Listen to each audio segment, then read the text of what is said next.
Got it. Okay, this presentation takes us through briefly the history of French international expositions, postmarks, the Eiffel Tower and its construction, and the contribution of Le Figaro, the role of souvenirs, postcards, visitors, early postcard cachets, and the introduction of the first illustrated souvenir postcard. And I'll finish off sharing with you some of the other postcards related to that and some of the cachets used on the postcards. And like Barry, it's one of my favourite places, and it was because I went there with my kids in 1999 to the French philately exhibition that went on at that time, that I became a little bit more obsessed with the tower itself and started collecting these little items, as I'm going to share with you. And moving on.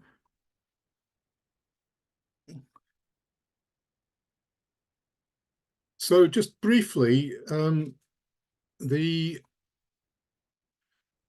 French held their own, I'll show you, using this thing for a moment. The French held national exhibitions in Paris from around 1798, and they were almost annual, and then they entered into the international exposition process in 1855, and that followed on from a number of exhibitions that had been held, firstly in Prague in 1791, and then there were three in the early 1850s leading up to the first Paris one. And of course, these were showcase of events to promote the country's own industrial, architectural and artistic prowess, and to share that with others, and also to allow others to share theirs. So this particular presentation concerns the 1889 exposition, which was the fourth, and was there to celebrate the French Revolution, which occurred or finished in 1789 with the storming of the Bastille. So moving on, the exhibition itself had their own post office. This is 1889. The exhibition opened to the public on the 5th of May and closed ostensibly on the 31st of October. And during this time, there were two postmarks used. One was this double circular one, Paris Exposition. The other one was the Exposition Universelle. And there were a couple of varieties, and I'll show you. Whoops, sorry. This particular one here, which is extremely scarce, I've never seen a copy, was one that contains the letter E rather than a number and a letter, and was for an exceptional lift of letters from the pillar boxes that they would have had. I've never actually seen one. Maybe I will one day. The other is this Exposition Universal in blue, which was used with the letter B to cancel telegrams. Just a couple of examples of envelopes and cards with the particular dates on this one. An envelope from early on in the exhibition. If you remember, it started on the 5th. This is at the 9th of May. And here's an example of a card with the other type of cancel from June. Now, during this early period, and certainly leading up to the exhibition, exhibitors set themselves up during the period of April at least. And here's an example of a card from an exhibitor who's from Scotland, and the card was posted on the 4th of April. So the post office was obviously working well in advance of the opening of the exhibition. This is an example of a telegram letter with the cancel on. It wasn't actually used, but it's just a philatelic item. Now, the tower itself was designed and built and oversaw the construction by one Gustave Eiffel, hence the name Eiffel Tower. It commenced in January 1887 and took basically almost 2 years to build in its various stages. There are 3 platforms, the first, the second, and the top of the tower here. Now, the Eiffel Tower was run by a company that was set up by Gustave Eiffel called the Société de la Tour Eiffel, i.e. the Eiffel Tower Company, founded in 1889, and it was responsible for financing, building and operating the tower and making attempts to generate income for the actual exhibition itself and for the tower. It was owned by the city of Paris and operated by them until 1979 by the society or the company. It changed to be operated by a new company for the exploitation of the Eiffel Tower, SMTE, still on behalf of the city of Paris, and then changed again in 2006 and was entrusted as a monument for the public's benefit, basically. It's located on the Champ de Mars. It's erected as an entrance arch to the exposition at the time. It was heavily criticised by a number of people, leading artists and intellectuals, regarding its design. Its original suggestion was that they build a guillotine rather than the Eiffel Tower, which was dropped. And here's a web image I found of a trade card depicting the guillotine overriding the Eiffel Tower. The Eiffel Tower itself was actually thought to only going to be around for about 20 years. It wasn't intended to be a long-term construct. Now, one of the major contributors to the tower itself was the newspaper Le Figaro, which was created in 1826 as a satirical newspaper, and was one of the was about the first newspaper in Paris. Now, Le Figaro had its own pavilion stand on the second stage of the tower, in which it had a printing press and was there to demonstrate its abilities in printing. It produced a number of documents and things, and I'll come back to that in a moment. But this is a booklet it produced after the fact, containing a number of pictures and photographs of the exhibition. And here's an example of a wrapper sent in March 1882, just to illustrate the fact that it was a newspaper posted in the post. This is has a message to remind the recipient that his subscription would end in April 1882.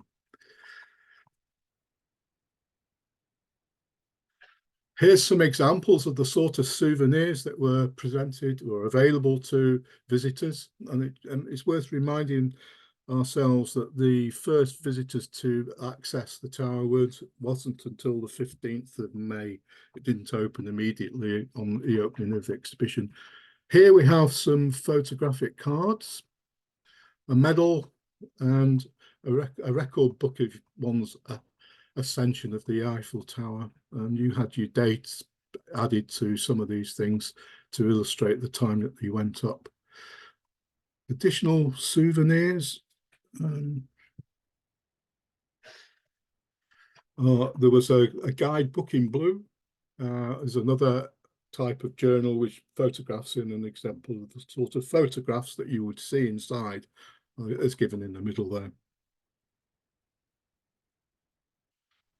Now, as I said, the Eiffel Tower was open to the public on the 15th of May, and the Figaro Pavilion produced a daily newspaper, which was a souvenir document, and it allowed people to record the date and put their name and so on in. And this is an example, again, I've taken off the web. And it shows the top of the tower here with the Figaro's perched on it. But this was a paper that was produced every day, containing some information about events that had gone on the day before, or including correspondence from tourists and what have you. And it was one particular tourist called Dino Matto, who was an Italian, who in June wrote to Le Figaro requesting that they should provide postcards and post boxes in the tower so that people could send such things home to their relatives to record their visit. It was the 1st of July that the Figaro published his letter in this journal, and they set about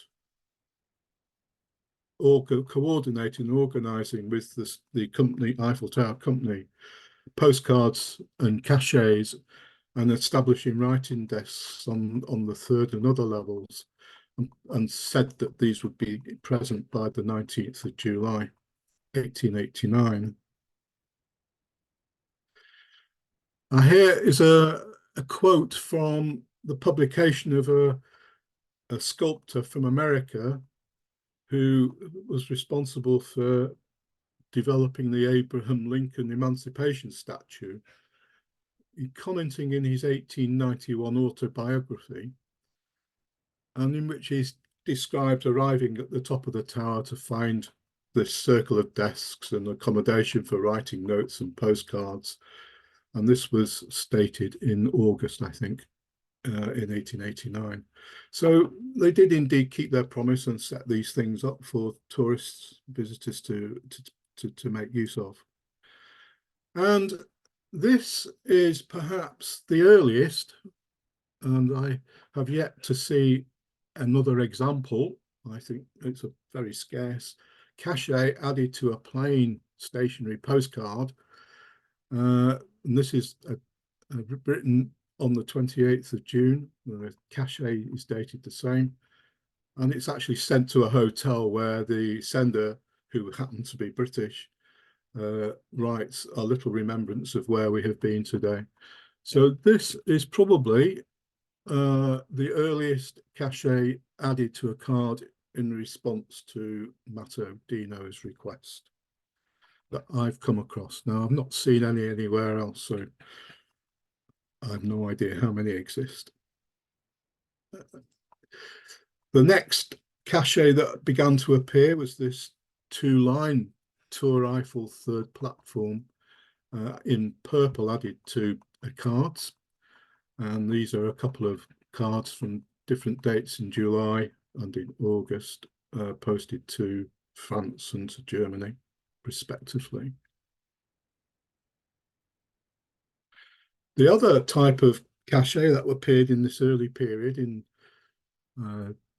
July, or in late July, mid to late July, they began to appear, are these sticky labels, images of the Eiffel Tower with the words debit de tabac de la Tour Eiffel. So these were tobacco company labels. They were being sold probably by tobacco shop outlets on the tower itself, bearing in mind that the tobacco production in France was a national activity. It was owned by the French government. So that's one example in green. Here's another example in red, and this one was actually being recorded in M. Bono's Bulletin de l'Arc en Sion in 1975, concerning the vignettes of the subject Tour Eiffel. The green one wasn't recorded in that same journal, so I don't know how. I mean, I've seen a few of the red ones, but not so many, well, only one of the green. There's another type of label that was produced, a hexagonal type shape in red, again related to the tobacco industry.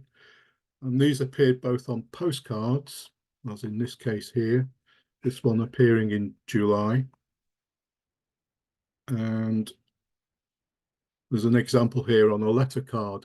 Now, there is another cachet there. I'll return to that later on.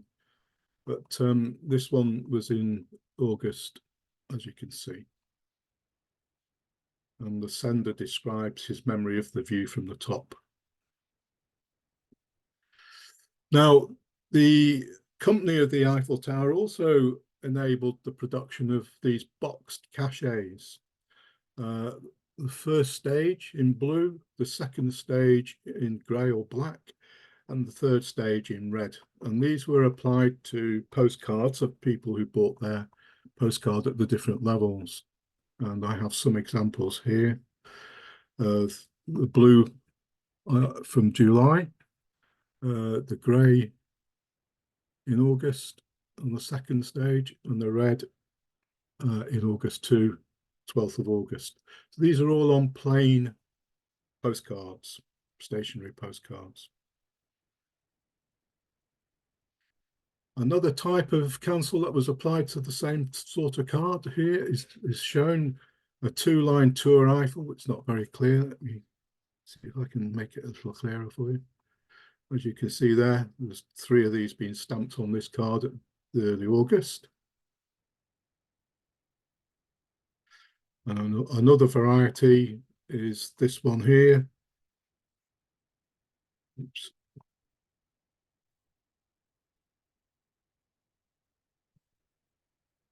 And you can see that it's a stylized image of the Eiffel Tower in blue and the boxed second stage underneath. And this is 21st of August, so it's late-ish time on a plain card still.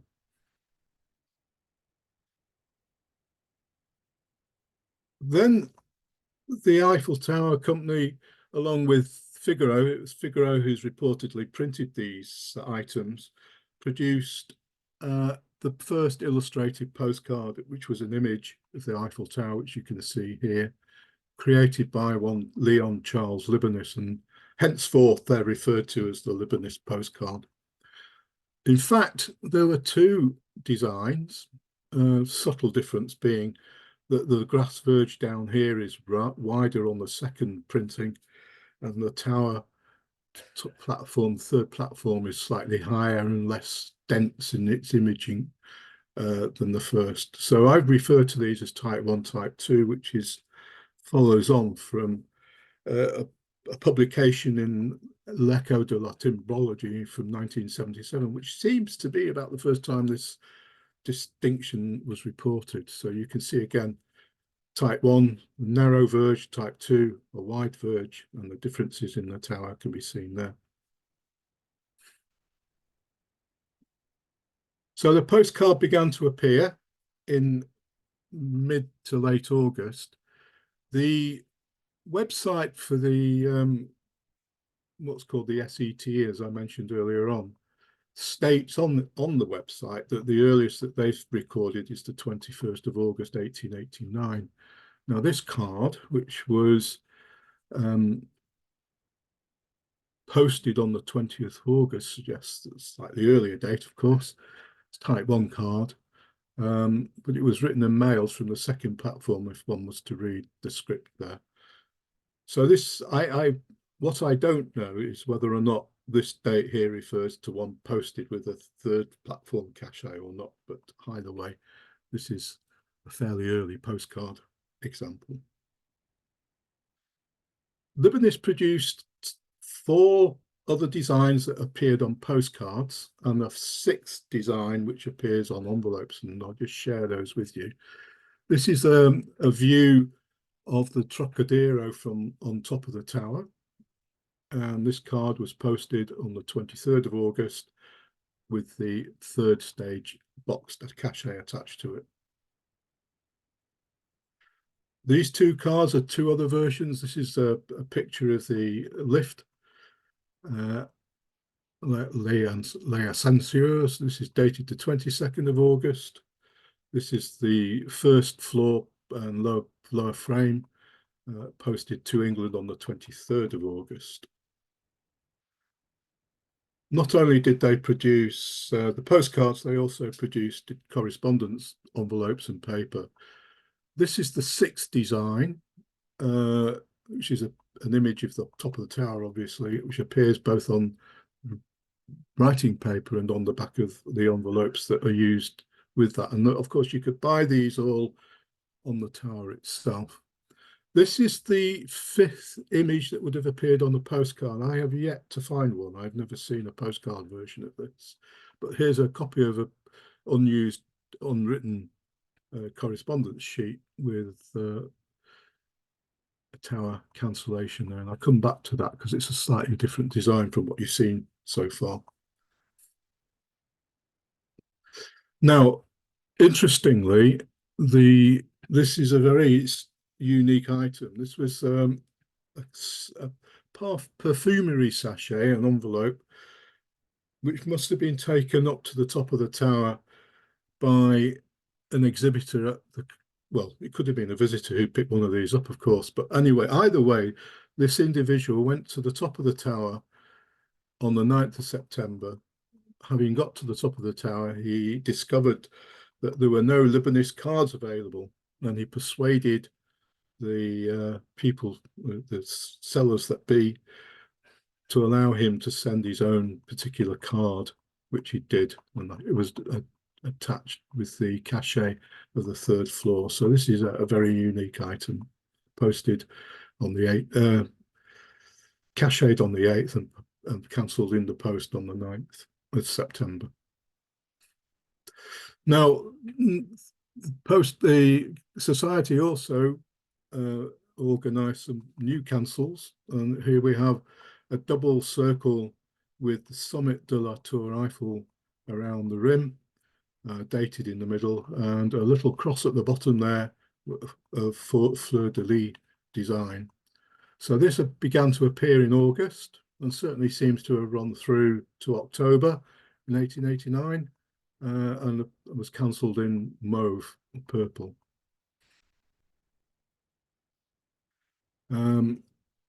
They also were cancelled in a red ink, and there are a couple of examples on cards here for September and October, respectively. Also appeared in blue. Now, what I had hoped to show you another card, which I have, but unfortunately, a glitch with my PowerPoint. I haven't got it here to show you, but the color coding that I indicated with the box one seems to have kind of flagged a bit as the tower either got busy or they ran out of ink on certain days. So some cancels where you thought they ought to be purple come in these different colors. Now, what's interesting about this one is that the date is inverted within the ring, and this one's in November. So this is actually mailed pretty much after the exhibition had closed, but they were still using the cancels. A different type of cancel also emerged during this period, certainly was apparent in September from the cards I have, which is, if I can just illustrate this to you. If you remember, the text of the Summit de la Tour Eiffel on the previous double-ringed cachets was all the same font size, but here we have a slight variation where the de la is slightly smaller than the other part. And in addition to that, the full fleur-de-lis cross is now a diamond-shaped pattern. So this began to appear on correspondence, as I mentioned, in September, in red and in purple on envelopes. In addition to that, first stage cancel appeared. I'll show you that highlighted. So you can see Premier Étage de la Tour Eiffel's lower font size in September 89 in blue, which is in fitting with the colour scheme that we originally started with. Appearing on Lebanese cards. And this, that one looks like type 2. But not always. This is the second stage, which would be in black, but also appeared in blue, and a couple of examples of those cards there from October. And again, these would be Lebanese cards. There were 2 or 3 other types of activities sponsored by the Eiffel Tower Company. On the second stage, there were binoculars for people to hire, so to speak. I presume they're on those stands that you see at Blackpool and various other places in distant times. But they produced souvenir cards with this cancelled Tour Eiffel jumelle being French for binoculars. So obviously tourists could buy the cards with this cancellation, this cachet on, and if they moved from the second to the third, they could then attach another cachet for having achieved the third stage. So these appeared in late August and early September, and there were two or three varieties represented by different letters here. I think they're just two memories. So here we have an E as opposed to a C. And here we have the C in September on the Lebanese card at the front, type 1.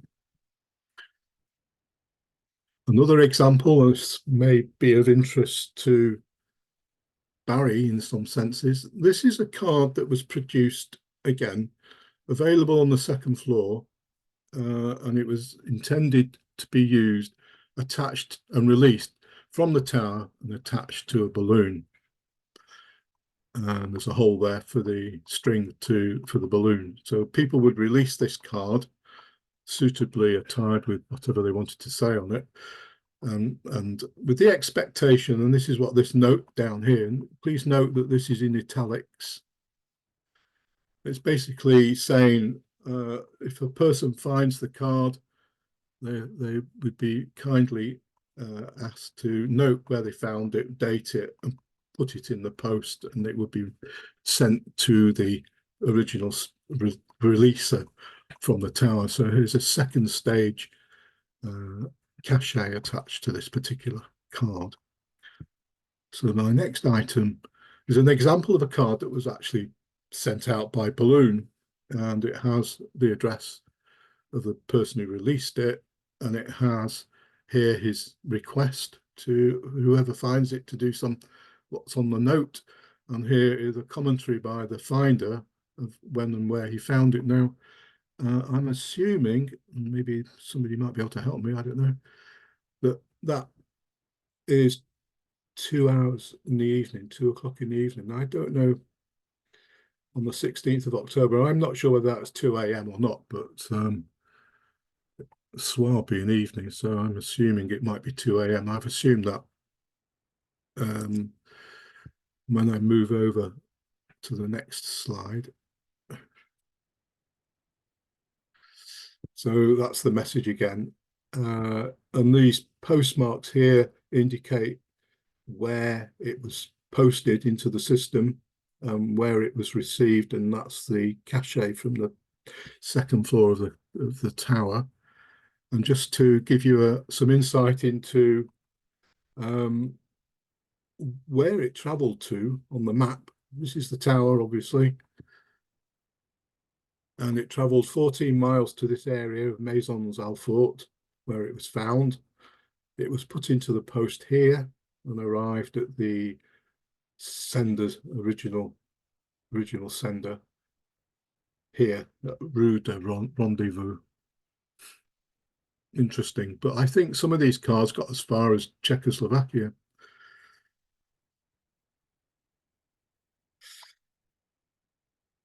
This is another variety of the balloon card. It has the hole. It wasn't used, it wasn't sent out by balloon, I don't believe, but it is a slightly different card. Instead of the print here being italics, it's now normalized. And this appears in November, so pretty much after the exhibition had closed. So presumably they carried on using these cards after the exhibition had finished. I mentioned earlier on that this letter card here with the tobacco image on had this 2-line. Well, this 2-line Tour Eiffel with the date underneath is dated the 23rd of August. Still was being used into October, 27th of October, 1889. So again, they're not very common to find these types of cachets, but they did seem to be used in whatever way, for whatever purpose at different stages. A final cachet that appeared during this period in late October, I don't have an earlier one than this, is one simply a double circle with a Tour Eiffel, a date, and an extended winged like diamond, if you wish. And this is on a similarly Lebanese postcard.